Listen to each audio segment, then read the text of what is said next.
Hey everybody, coming in a bit early. Want to make sure I'm ready, prepared. Just came off a long haul flight. Good to be back and getting ready for the next flight. And I'll talk to you about that soon. Let me just get final things set up here while we wait the last 2 minutes. Appreciate your patience. Actually, I might go back onto mute. But I'm here. We're going to go kick it off. We're about 2 hours late today. Appreciate the patience. My flight was delayed, so unfortunately, I just couldn't get back on time. I was up in Canada, and so there were a couple of meetings taking place there, but then also just took some time out over the weekend while I was there. Went up to Whistler. I don't know, beautiful spot up in Whistler. And it's like a 1.5 hour drive from downtown Vancouver.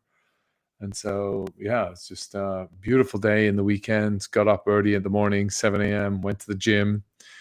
Gym's open there at 6 a.m., 7 days a week. So it's pretty cool. And they have an amazing facility.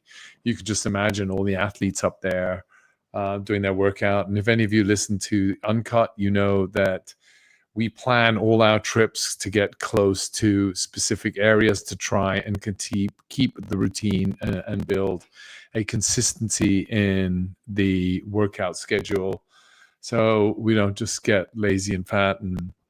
And despite the lack of sleep and the drop in sleep, that you can sort of try and get back onto a cadence as fast as you possibly can. But yeah, sorry, I'm getting distracted. Anyway, so appreciate your patience and coming in an hour late, 2 hours late, and hope you're going to enjoy this one. But anyway, I'm going to kick it off now. We're all here. Some of you I can see is still waiting. But I came back and was working through at the airport, working on a couple of TSN specifications, index.fun, and what are we going to do about our tokens. So we are working through all of that. I don't know if some of you saw, but we did have some movement in the token. Whoa, alarm's going off. So let me just switch this off. Boom.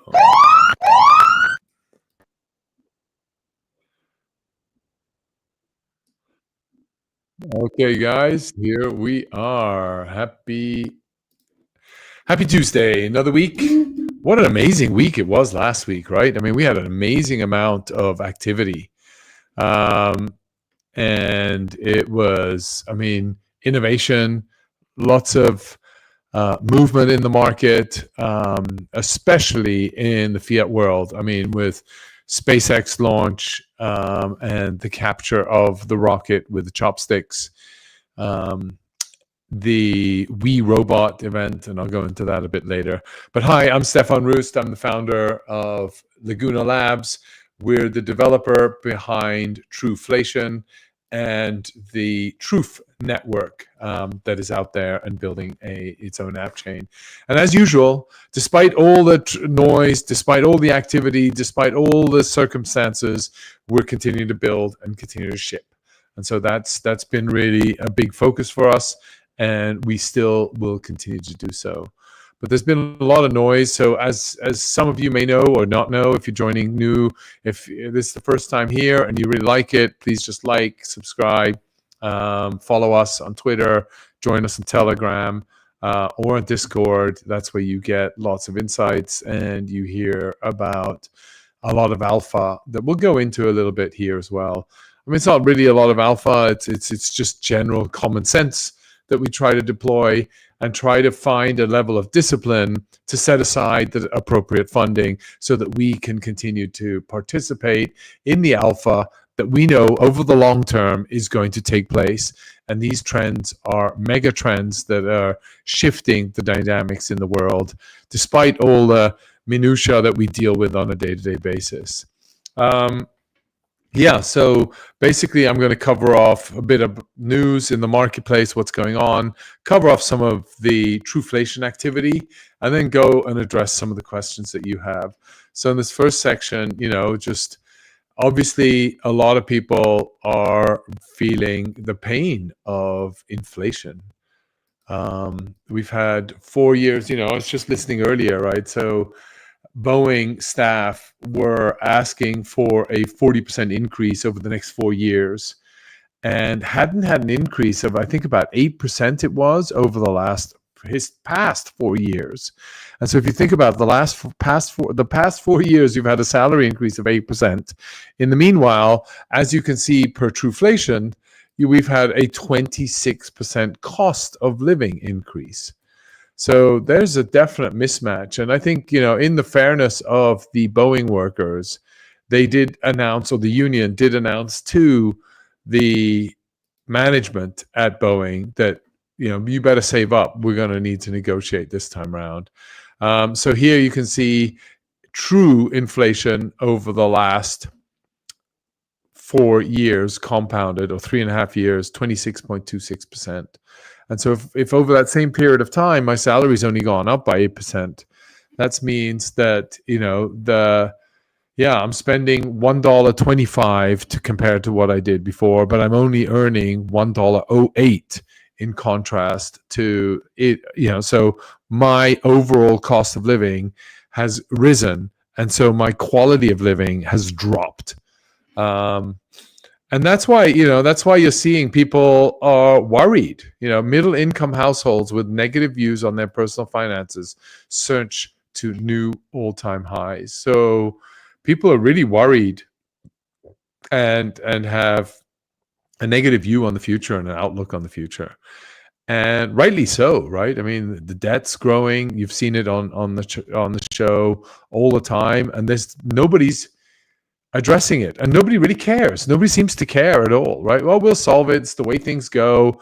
And everybody hates change, right? Change only comes by when we go through mega blow-ups, and then it's too late. Look what's happening in China right now, right? China's gone through a huge blow-up.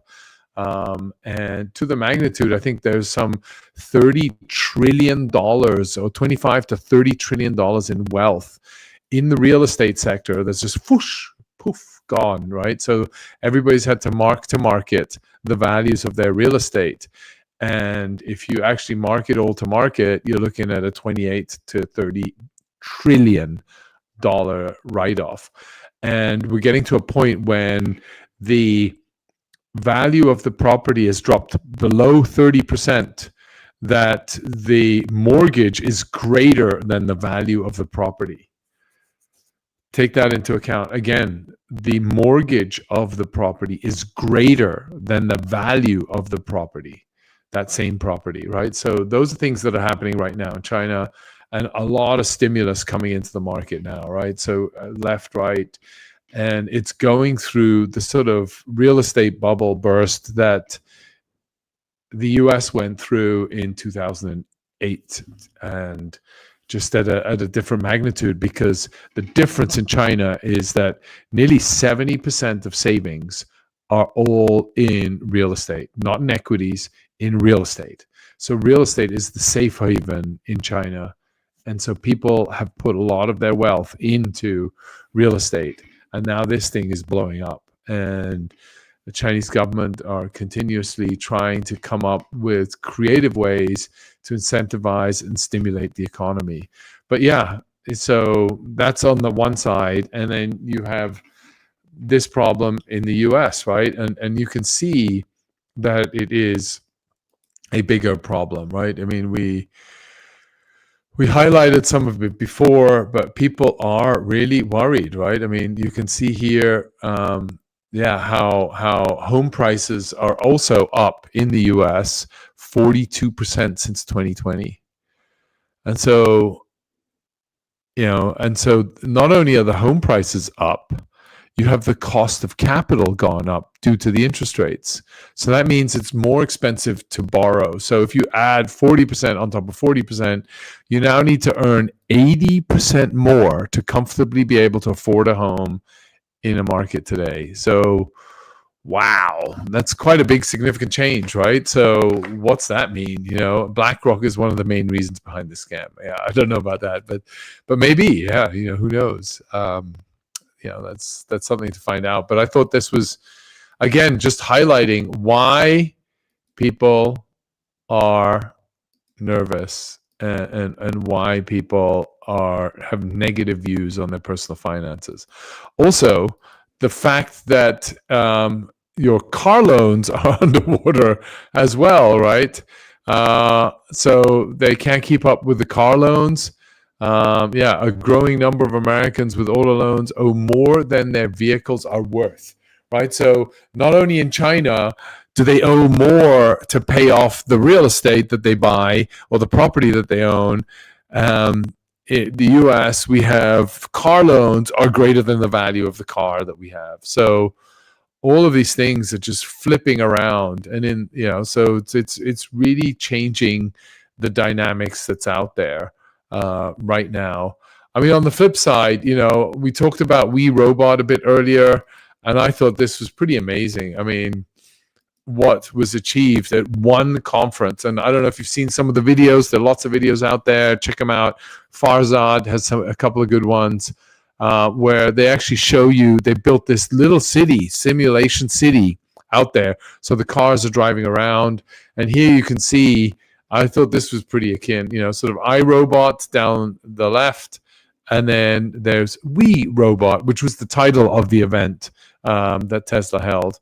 And you can see we had robots, you had robo-taxis, and then robo-vans, right? So the robo-vans, I think, was something nobody really expected unless you were a part of the Tesla followers and Tesla groupie.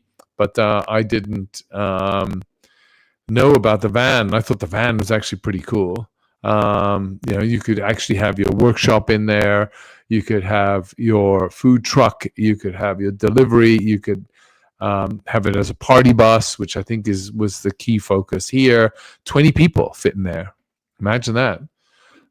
So anyway, so the car industry, that's a lot of good upside, right? So where are people going to put their money, right? If you look at the future being AI, you look at the future being robotics, and you look at where Tesla is today, they've got a robo-car. Boom, right? So what's that do? It drops significantly the cost of driving people around. Got a robo-van, equally bringing the cost even down further, especially around public transportation, especially around short distances, around going to a game, going to, I've got a 1 hour drive. We're in a village, the game's 1 hour away. I may want to have a drink before the pub, and then I can get into a robo-van with all my buddies, have a drink on the way there, and then it picks me up and takes me back at the end of the evening as well, and drops all of us off on the way. So the cost of moving around, and I think somebody was saying that to go to a game costs quite a lot of money. If you're living in New Jersey, for example, you want to go downtown to New York, the cost of that movement is hours, it's planning, it's a babysitter, it's the parking. Where am I going to park when I'm downtown? Then you got to move around. You're not going to go to 5 different venues, because when you're downtown, you have to hop a taxi, another taxi, and then get back to the parking lot to take the car home. And you can't then. Maybe you've had a drink too many, and so you have to stay the night. And then all of a sudden the costs go up. Whereas if you have a robo-van, you can get a bunch of buddies from your local cycling club or your running club or your book club or whatever you want to do, and then you just go downtown together, and then you can all go back, have a good meal downtown, watch a game or something, and then go back downtown. So I mean, those are just things that came up and did a lot of good cost comparisons, etc. So I mean, I think this is definitely something I believe in the future, and you can see a lot of companies are believing in this robo future to the extent that the likes of a Google are building and just inked a deal for nuclear generation, right? So nuclear reactors, right? If you remember, I think a couple of months ago, I was talking about these nuclear reactors.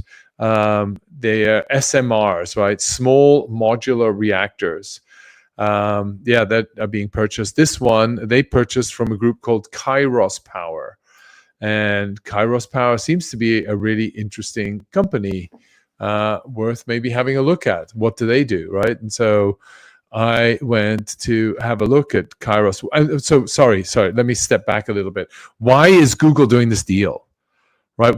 If you've listened to the show, energy really matters in AI game, right? And for the growth of any economy, right? So I'm going to need energy close to my data centers. I have huge compute resources that need energy, and in order to train the LLMs, in order to train AI models and build out the learning capability within those. And then I have the inference, which is taking the data and the learning and then trying to apply those. And that's what you use inference for, where you need another set of computers that don't need to be as powerful as the first set. But in order to win in the AGI, artificial general intelligence, you need to invest in learning and teaching the brain and feeding the brain, right? And so, yeah, so Google inks this deal, and that's why the race is on, right? We saw an energy deal inked with Amazon. Now Google's following suit.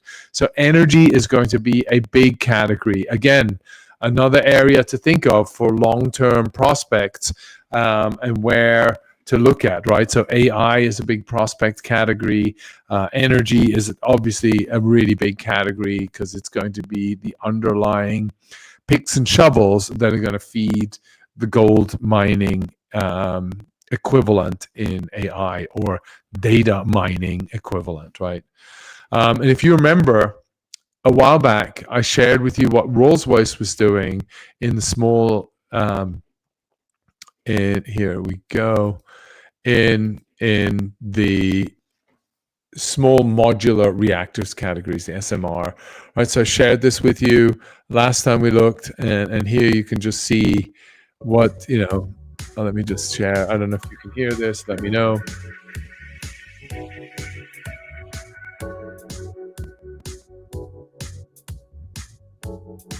I'm on max volume. I don't know how to change this volume pretty quick. So here, this is what it takes to build one of these small modular units. Space-wise, this is actually pretty crap, but let me share this with you instead.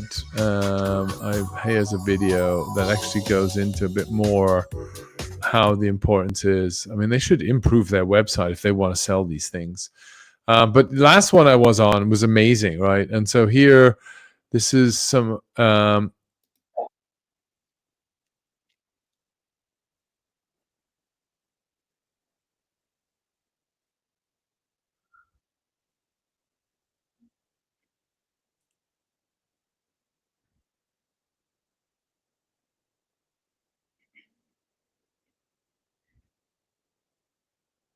okay, this is maybe not so interesting. Maybe I'll go a bit past.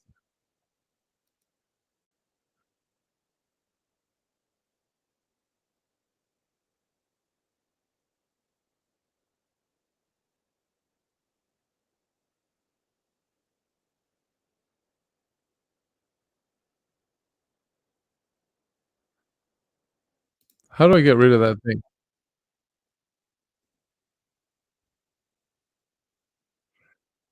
Anyway, check out this video. I'm not going to go through it. It's just too long, and they're not very concise, and I have this silly bar in the middle. So sorry about that, but check it out, right? So Rolls-Royce is doing something in this category, and then you have Kairos doing something in this category. And Kairos seems to have a really solid team. They've got locations in California, Albuquerque, in New Mexico, Tennessee, and then in Charlotte. So yeah, interesting innovation around small modular reactors, right? So you're just going to have real reactors really close. So there may be new ways. We as humans are under pressure, really come up with very interesting, innovative solutions and solve problems in very unique ways. And maybe there are new ways to address the energy requirements issue that isn't going back to our old school of thinking. We need to switch on a huge nuclear power plant. We can have lots of SMRs everywhere. We can decentralize the energy creation with solar panels on the roofs.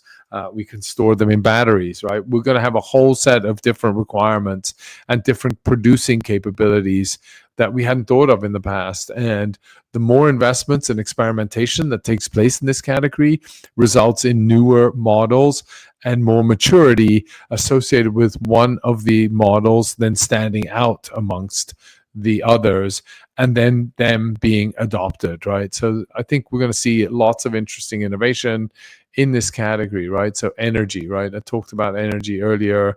We talked about AI and the importance of AI. So just wanted to share that with you and see that if you were paying attention and you did join, we talked about it 2-3 months ago. We were talking about these SMRs and just highlighting some of the opportunities with that.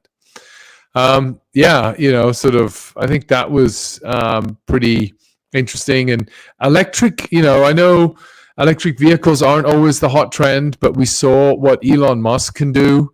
And look, this is all driven by electricity, right? I mean, you've got the robots where they need energy. You've got the robo taxi. It's an electric car and it has a robot in there. And you have the robo vans, also electric van, needing power and needing robots, right? So electric, which is only going to increase the demand for electric related components that are needed to build these electric vehicles and hybrid vehicles. And that's why, again, just to highlight and just share what we are working on at Truflation, you can then see that we actually created the EV index, which then shares with you not the companies that are building in the EV category, but actually the raw commodities that are in there. And so here you can see in the EV index, again, electric vehicle commodity index, you have the constituents. Here are the constituents, the value of those constituents, and then what's the breakdown of the actual index, lithium over palladium, and all of the main assets in there. So again, just something that we've been working on, and again, trying to highlight how important this is in the category. And you can just see the Chinese automakers, not only is Tesla stealing the show amongst all US automakers, and a lot of the automakers around the world for that fact, and changed the game. And by the way, in the FSD category, you look at all the reviews. I mean, their software is just leaps and bounds ahead. Not to say that the other competitors can't catch up, but they're just leaps and bounds ahead. And so just take that into account, right?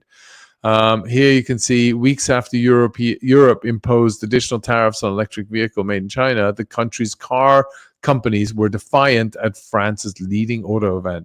So guess what? The Chinese come there and then just really steal the show.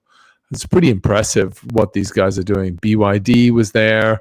Look at that car. I think if you watched our show a while back, we shared with you what this car can do in the demo. And it goes 800, I think it goes 800 miles or something like that. I'm not sure miles or kilometers. But yeah, they go 800. It's quite a big difference. I think it's 800 kilometers. And they have in there a generator that actually powers the battery so that you can drive a little bit further. So it does use a bit of oil. But it's a generator to recharge electricity, to create electricity, and then be able to drive an extra 400 kilometers again, if I remember correctly. So anyway, check it out.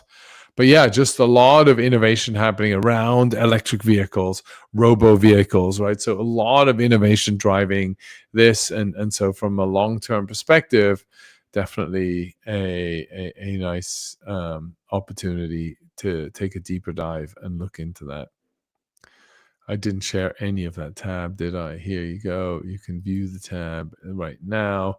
Yeah, Chinese automakers display force at the Paris Auto Show. And I think it's one of Europe's biggest auto show. Maybe there's a bigger one in Germany because you got all the German manufacturers, but they're really German and French manufacturers that really dominate the landscape in Europe. You could argue Italians, of course, but the Italians are more known for their higher end, or actually their Fiat. I mean, their Fiat is pretty popular too. But I don't think they have that big a show. Whereas in France, they have three main brands, right? I think they have Citroën, they have can't remember the other two. Citroën, Renault, and Peugeot.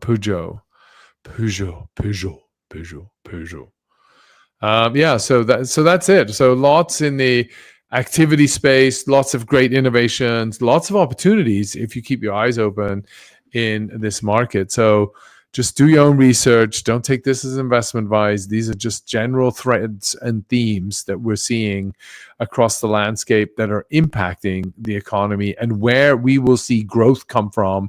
And we need that growth to work our way out of the debt that we have in the governments have made and created for us. Yeah, so that sort of concludes the overall sort of micro front view sort of section. I'm going to go into Truflation and what are we up to this week, right? And what have we been up to come to get to this week?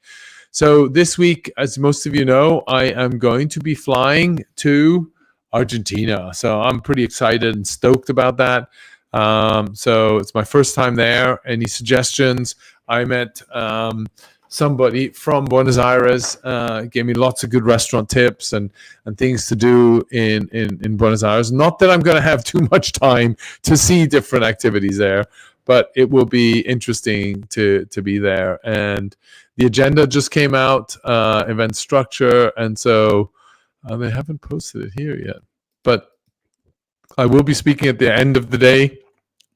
I'm right before Vitalik Buterin, founder of Ethereum, and then Milei, who comes right after Vitalik's. So I'm right at the tail end. I think I'm going to try and get everybody back into the rooms and stimulate the economy. And we've got some really interesting stuff. So in preparation for this, with the hobbyists, we've been trying to identify what we could be working on. And here, take a look, right? Since Milei took term, we've looked at and studied what's going on in Argentina since Milei took over, right? And these are month-on-month figures over here that you can see, inflation month-on-month. So 8.3, 12.8, 25% in 1 month. Remember, I showed you the number of the US just earlier. And guess what that was? I mean, that was 26% over 4 years. And this is in 1 month, the same inflation month over month, right? So, and you can see since Milei took charge in December 2023, it's consistently been dropping. Look at that downtrend. You have here, okay, a bit faster up front and then sort of plateauing. But yeah, we just saw September come down even lower, right? Holding the 4.2, 4.2, 4.0, and then holding 3.5% over here. So quite an amazing job to bring it down to 3.5%. Still, and if you annualize that, it's still pretty high, right? I mean, we still have a significant way to go and try to improve that. But again, if you've gone to Truflation.com, check out Argentina, right? So you just need to go to our tab and go to our Argentina inflation index. Oh, we have the aggregate index. This is new. Look at this. Amazing. Look at that. That's brand new. So since January, 2,287%. Wow. Insane, eh? So that's what it was like until Milei took over, and look at nice and flat. So cleaning up and trying to streamline that has done good for Argentina. Wow, that's pretty high inflation aggregate rate, which is sort of to be expected. But what is the so here you can just go search our Argentina aggregate inflation rate, and I want the normal inflation rate, right? So team again have been delivering, right? We have another aggregate inflation index here. It's down at 195, so it's holding about the 195 range, and so versus the government's 271. This is year on year. The numbers I shared with you before are month on month, so a very different aspect to that, right? So if you look here, this is month on month, and the other was year on year, right? So an aggregate year on year. So if we're down at 3.5% month on month, and let's say we just do simple math, multiply by 12, that's 35 plus another 7. So it's about 40 to 50%, which is significantly lower. If we can hold that, then that is significantly lower than the 195 that we see right here, right now. Argentina, real-time inflation index, year on year, and it's 195. So again, just sharing with you the what that looks like, and yeah, excited about that. And if you're at the Tech Forum, if you're in Argentina, please ping me, the real S Rust on Twitter, the real S Rust, Real S Rust, which actually Real actually means royal in Spanish. So the royal S Rust. How do you like that? Anyway, yeah, so thought that was pretty funny. But anyway, that somebody brought that up to me, so I thought that was a nice spot. And again, not only have we delivered around Argentina, as most of you know, we've been working on India, right? So the data team, Oliver, Ivan, and their teams over there have really been working on building out India, and with an amazing partner we're working with, Levitate in India, with Pratik and his team, Annie and the team over there, really building out the data acquisition in India. Not only that, we've been going out to try and acquire data aggregators and provide composability into the Truflation Stream network, number one, but also how can we crowdsource some of this data? How can we get real-time feedback with somebody walking around with the phone? So we have some announcements coming out on that area. You know, we have a hackathon ongoing right now with Koi Network, which is also about crowdsourcing pricing information and being able to use that. So that's really interesting. But coming back to the topic that we need to discuss right now, which is India, right? So I told you about India. I told you about Levitate Labs, Pratik, and the team over there. Now, guess what? We're going to be able to demo today India cost of living, personal inflation calculator. So we have it in English or in Espanol, as you know. I can choose. At the moment, we don't have. This is just brand new. So at the moment, you just have an in-average spend based on just India average spend. So what's your average spend? You can select, again, from now 4 countries, right? So if USA, you know, we're just expanding and expanding and expanding. And you can see we've already got requests for Turkey, Brazil. Which country should we go to next, right? I mean, that's the big thing. Asia. What else should we be doing in Asia beyond India? So those are all things that we're working through right now. And we want you to help us decide which ones to go for. So shout. The louder you shout, the more we listen, the more we see, and the more we react to what we hear. So please let us know what you think we should do. But I thought this is really interesting. So you can enter your salary here. Let's say what's 1,000, just for the lack of calculation.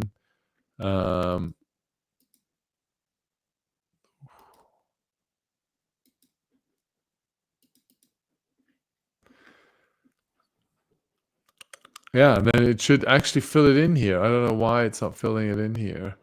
Oh, it's in rupees. Maybe I need to fill in something bigger. Oh, it should fill in here. No, I can select the for persona. So it automatically calculates. Okay, so the average Indian income is 511,000. So they did this over the weekend, by the way. And as I mentioned, I was away. I was flying all the way back from Canada. So this is the first time I've seen this.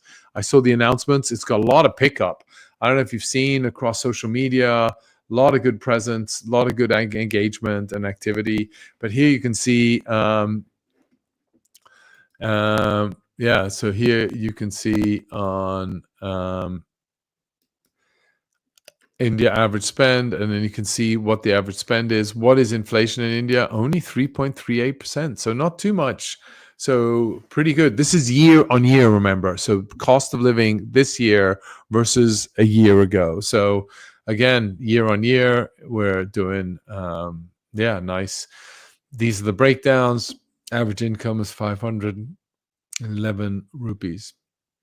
Yeah, so that's what the team's been working on.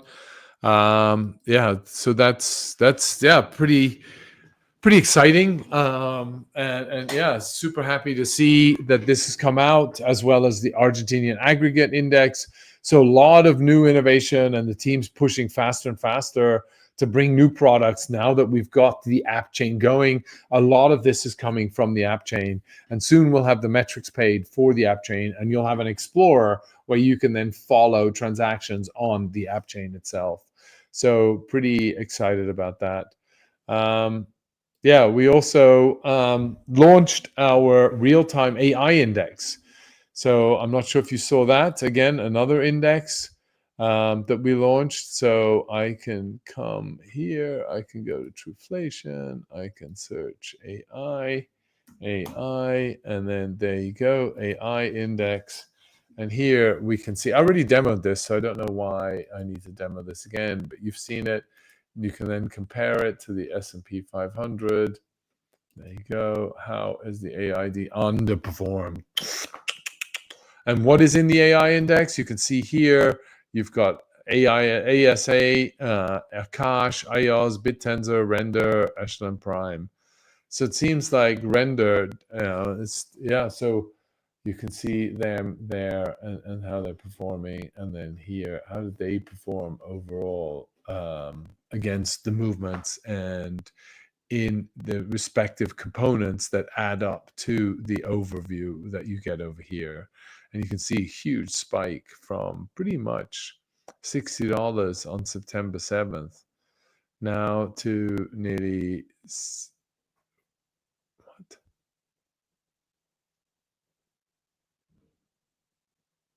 5,600 right now. Interesting. Anyway, that's a lot of it on what's going on in Truflation. The AI index, we saw the Argentinian aggregate, you see the US aggregate. So we've been really busy and building out a lot of new things, preparing for Argentina. We'll have a really interesting presentation. It's only about 10 minutes, so it'll be short and sharp and snappy. Keep people active. It will be in English because I don't speak fluent Spanish yet. I'm learning. Very slowly. I speak Mandarin, but I don't speak. I speak German. I speak a bit of French, but no Spanish yet. Maybe I'll take some courses on the flight over there. It's quite a long flight, by the way. But anyway, that's that. Yeah. So that sort of sums up what we've been working on inflation. Please let us know, and we'll do some surveys. Turkey, Brazil. What other countries should we be focusing on? You tell us. We have champions that want to help us get into Turkey and Brazil. So we need sponsors. We need partners that are really going to be on the ground, have the knowledge, have the local access, and be able to understand a lot so that we can customize the model and template that we've built out for India, for Argentina, UK, after we did the US. How can we extend that into other countries? How can we find the right partners to help us go into those other countries? That's what we need. Please let us know. You know where to go. Hit the likes, join the Telegrams, Discords, let us know. So I'm going to stop promoting us a lot. But I wanted to come back to you and share some comments on where things are going. All of you know we've been working really hard on the hedge index, right? And so one of the components in the hedge index is tokenized S&P 500. And it's now been nonstop in a 2-year bull run. I mean, is that time to invest now or not? I don't know, but you can see, follow. I mean, go check out our blog post, our Twitter post. and see what you think of this. But the reason why this is such a good anti-inflationary component that it goes into a basket that is part of the hedge. And so if you come into Truflation and back on here, we go at hedge index. So you can see the hedge index. And so the hedge index, loading. What are the constituents in there? It's WTI crude, S&P 500, weighted at, here's the weighting, S&P 500, 25%. So up there with gold. So the two largest are gold and S&P 500. Then there's Bitcoin. We got a bit of Bitcoin, oil, and crude oil in there. Anyway, so yeah, so let us know where we should go, what we can do, and then how we can improve. But that was really more some comments and feedbacks from you. Responding to investing in times of war, macabre yield. Yeah. I think we did a podcast on war and how war is impacting the economy and what are some of the technologies and innovations taking place in warfare and how that's actually manifesting itself overall in the economy. So check that out. I can't remember where it is, but I think if you go to our blog post, you'll see about it, or into our YouTube channels, you can then see about it. See more and learn more about it. So responding to UK aggregate inflation rate. Oh, so we have the UK aggregate. We always did. What are we saying here? What UK compounded inflation 37.8%. I mean, you think 26% is a lot. Check out 40% nearly. I mean, it's quite. 38% is year to date high. How do you deal with that? I mean, that's significantly larger than the US.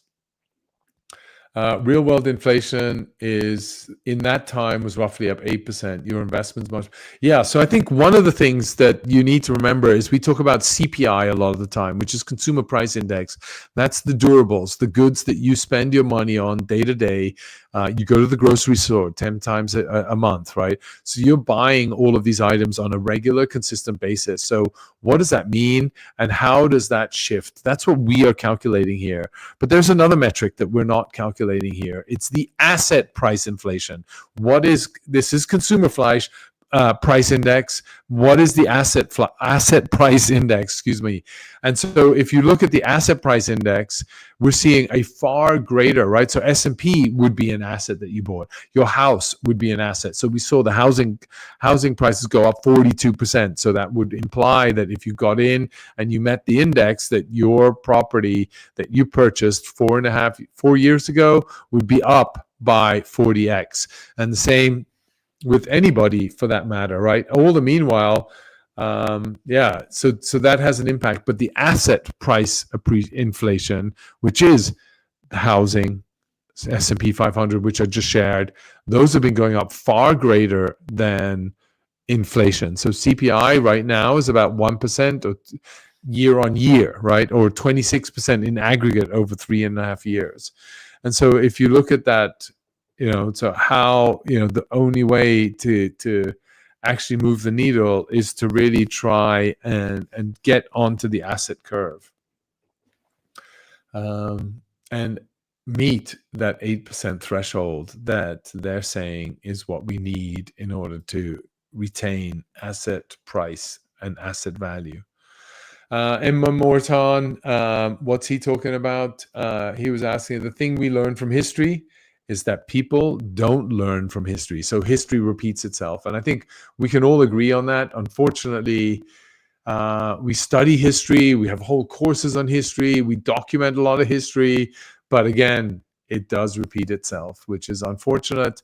How do we stop that from happening? How do we minimize that? And those are things that we're trying to work on with you and make sure that we innovate and try and find new ways out of this. And so we have to move into a new era, and that does mean trying to push the dial.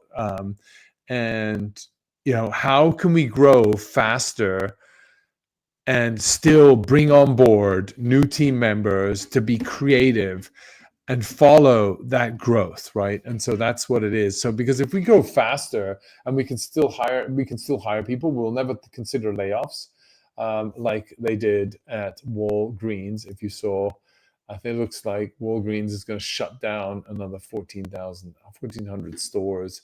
So it's getting pretty brutal out there for some industries that haven't adopted technology and innovation and worked with partners to keep and train the team members or allow them to get trained anyway, and get ready for a new age. Yeah, that was it. I think those were all the questions that came through. So we don't learn from history. You know, we've got an amazing 2-year bull run in S&P 500. Asset prices are different to consumer prices, and the appreciation in those prices are greater in asset price. They go up higher than the consumer prices change. War economy definitely supports the economy and drives and stimulates in some form or fashion. Hope you enjoyed the show. It is much longer than usual. It was 42 minutes. So I hope you enjoyed this. Please like it, smash it. Let us know what we can do better if you like this. And I will come back to you with a much more concrete plan very shortly for the around what we're going to be doing for the token and some of the interesting innovations that we've been working on. Maybe I'll share that. No, I'll go maybe a bit more into Argentina this week, and then next week we'll go a bit more into what we're doing at index.fund, as well as always announcing what we're launching here alongside. But we've got a big agenda. This week is Argentina. Next week's in New York with Reflexivity Research and Anthony Pompliano's. He's got a boutique event in New York. And then there's SmartCon and FinTech Week in Hong Kong. And then 2 weeks later, there's DevCon. So a lot of traveling, heavy taxing on the body and the mind, yet at the same time, huge opportunities to meet the right kind of people and bring cool new products to market. Here, Bank of Big Head. This is a great service. Thank you very much. What is the plan to continue monetization so value of crypto will go up? Yeah, so the monetization for Truflation is easy, right? It's the utility associated with the data. People subscribe to the data sets, they consume it, and people that contribute the data sets provide it in order to generate yield off the back of it. And in order so that's sort of what we're working on. It's an app chain for data. And if you look at the value, more and more so we'll be able to leverage the existing inference infrastructure to be able to use the data that we have to then leverage the learning associated with the underlying AI to then be able to take the data and apply that to the data and then calculate some predictions and insights that we might not see right now. So take a look at our data sets, our Truflation Stream Network, or we call it now the Truth Network. I think we need to work on some bring branding because TSN just rolls off the tongue.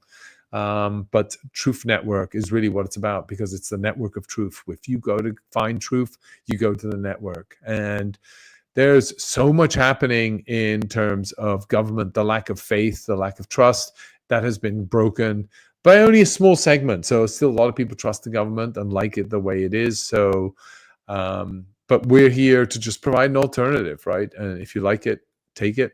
And thank you very much. Hope you enjoyed this. And I'm going to let you go. Have a great Tuesday, rest of the Tuesday and Wednesday, and I'll see you again on Thursday. And I think I'll be dialing in from Argentina, Buenos Aires. So hope to see you then. Thank you all, and have a great day, and see you in 2 days. Bye now. Bye for now.